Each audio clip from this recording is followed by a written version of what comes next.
भगवान शंकर की पूजा ब्रह्मा और विष्णु ने की। ध्यान से सुना, पहली पूजा। कल मैंने आपको बताया था कैसे सृष्टि बनी, कैसे विष्णु प्रकट हुए, फिर उनका नाम नारायण हुआ, फिर उनका नाम सत्यनारायण हुआ। ब्रह्मा जी को श्राप मिला भगवान शिव का। ये सारी जानकारी कैसे बेलपत्री की उत्पत्ति हुई कल आप सुन रहे थे।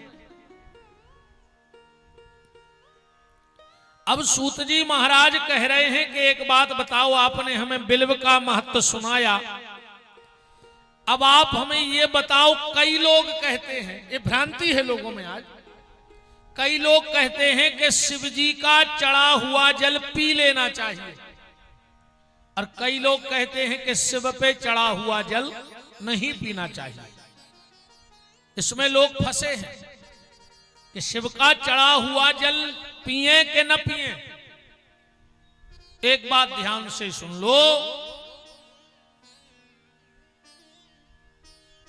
अगर भोलेनाथ की साकार मूर्ति का अभिषेक हो रहा है, आप उसका जल पी सकते हो, पर अगर शिवपिंडी का जल जो अभिषेक हो रहा है, उस जल को पीने के लिए आपको एक काम करना पड़ेगा।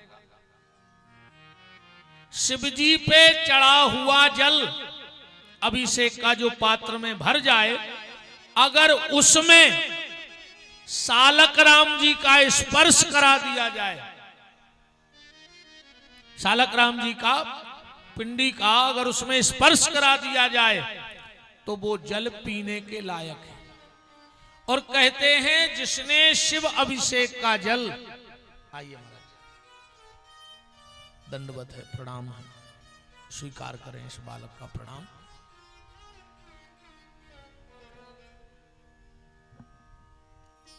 जय जय विराजे।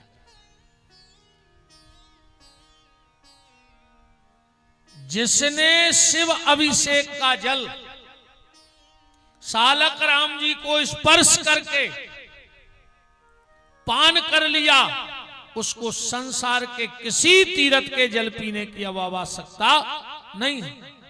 कितने तीर्थ हैं हमारे यहां, है किसी को पता? 56,000 तीर्थ हैं। अब अगर तुम एक एक तीर्थ पे एक एक दिन भी जाओगे तो उम्र कम है।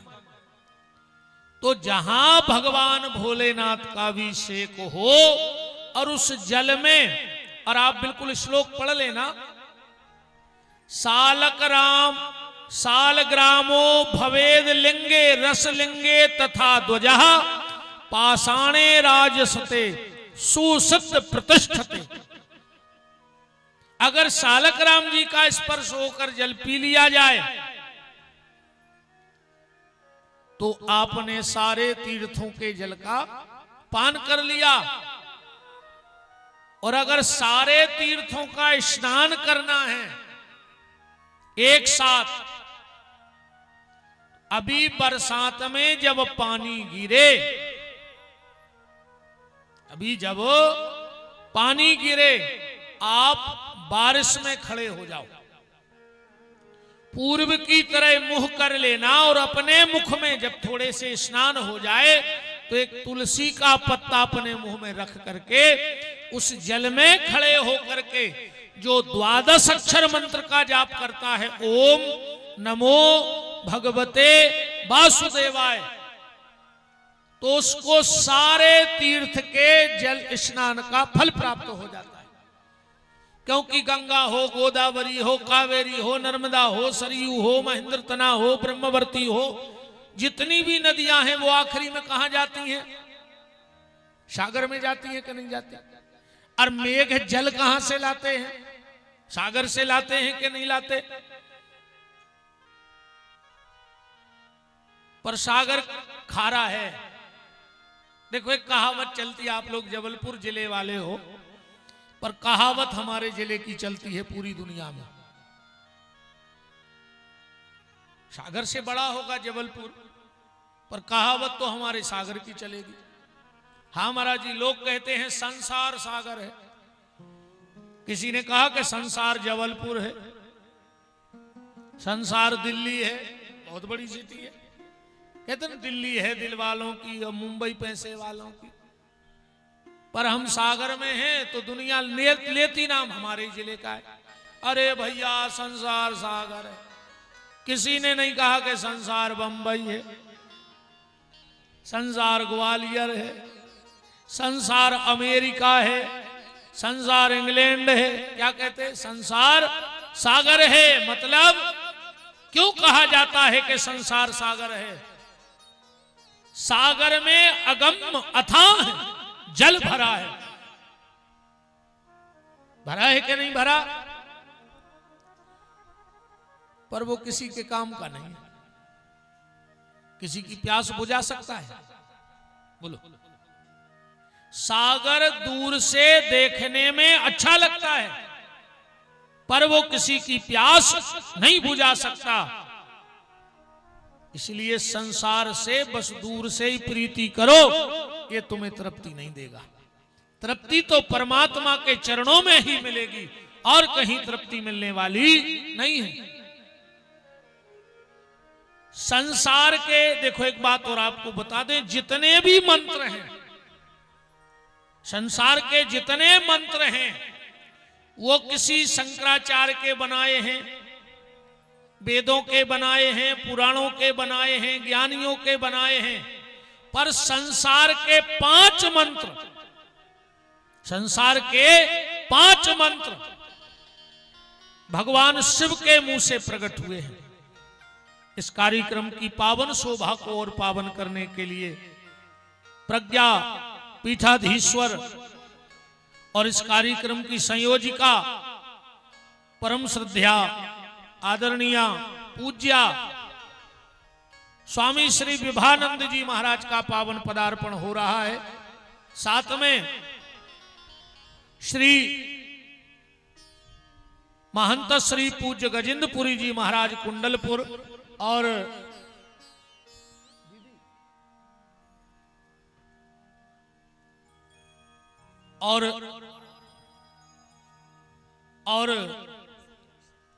विश्व हिंदू परिषद के संरक्षक माननीय श्री दिनेश जी भाई जी, आपका भी पावन पदार्पण हो रहा है। श्री सुनील भागचंदानी जी जबलपुर महाकौंसल प्रांत के अध्यक्ष,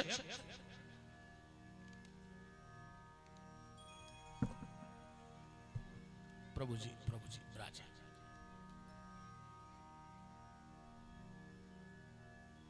विराजिएगा। जय जय जय।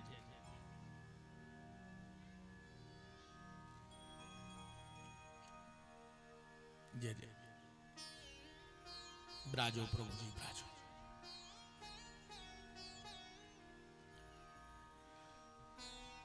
तो बात समझ में आ गई। 5 मंत्र प्रकट हुए।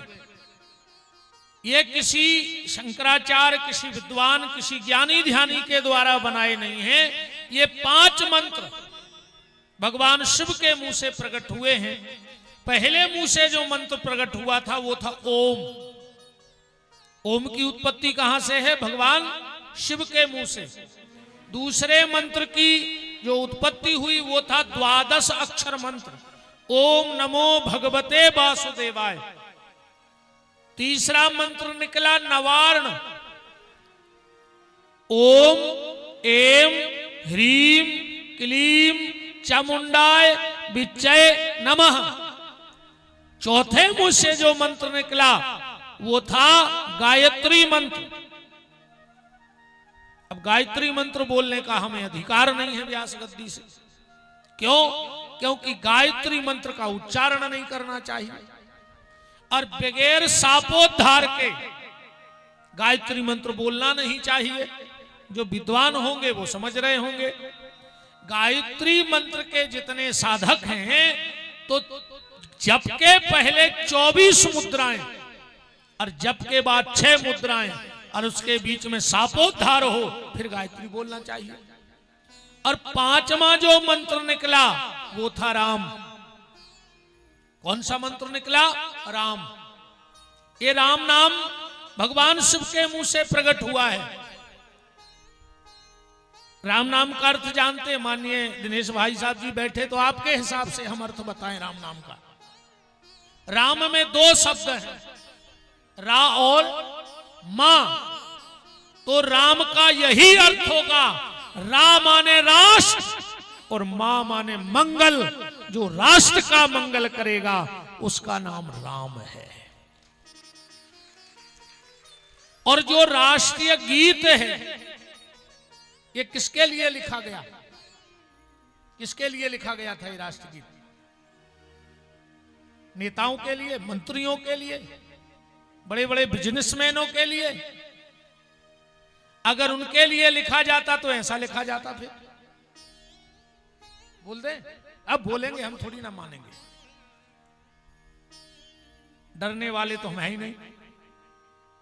अगर उनके लिए ये मंत्र लिखा गया होता तो ऐसा लिखा गया होता, जनगण मन अधिनायक भारत भाग्य विधाता। और नेताओं की बिल्डिंग बन रही और देश उजड़ता जाता, ऐसा लिखा जाना था। तब शुभ नामे जागे नेता कुर्सी लेके भागे, द्राविड उत्कल बंगा। और भारत का पैसा विदेश में रख के देश कर दिया नंगा, ऐसा लिखा जाना था। फिर इनके लिए तो है, लिखा जाना था कि नहीं लिखा जाना था? और इस गीत में 7 बार जय शब्द आया है। जया हे जया हे जया हे, जय जय जय जया हे। किसकी जय है 7 बार? किसकी जय बोली जा रही है? कौन है ऐसा कि एक जैसे उसकी शोभा नहीं बढ़ती तो उसके लिए 7 बार जयकारा लगाना पड़ता है? वो हमारे राम है। रामचरितमानस के 7 कांडों की जय हो, जय हो, जय हो। राम कथा को राष्ट्रीय ग्रंथ घोषित करके और इस राम कथा को घर घर में पहुंचा देना चाहिए। जिस दिन घर घर में राम कथा पहुंच गई उसी दिन इस राष्ट्र की विथा समाप्त हो जाएगी।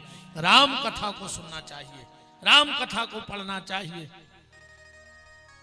पर आजकल कौन राम कथा सुन रहा है, कौन पढ़ रहा है? सब मोबाइल में लगे हैं। हर व्यक्ति मोबाइल में फंसा है। अब तो ये हालत है, एक पतिदेव भोजन करने बैठे और मोबाइल चला रहे थे। अब पत्नी आई और थाली रख के चली गई, वो भी मोबाइल चलाने लगी। इतने में कुत्ता एक रोटी ले गया। अब ना पति ने देखा मोबाइल के चक्कर में और ना पत्नी ने देखा।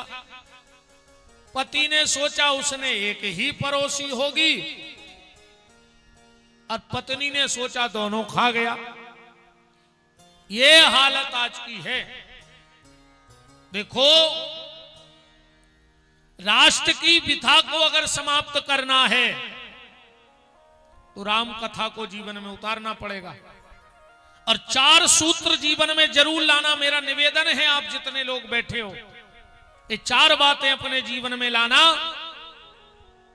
और इनसे अगर समझ सको तो आज की चर्चा को समझना। पानी के पास सब कुछ है, ध्यान से सुनना। अब आज हमारी वाणी राष्ट्र की तरफ जाएगी। अब विवाह तो हो ही जाएगा। शंकर जी का विवाह है, दूल्हे को कोई तैयारी करनी नहीं है, पार्लर उसे जाना नहीं है, बैलवा घर में है, घोड़े की बुकिंग करनी नहीं है, रोड लाइट उसकी खुद की घर की है, चंद्रमा माथे पे लगा के बैठता है तो वो भी बुकिंग नहीं करनी। अच्छा, शिव जी का श्रृंगार बड़ा प्यारा है। माथे पे चंद्रमा मतलब दिमाग ठंडा रखो, हाथ पांव गर्म रखो।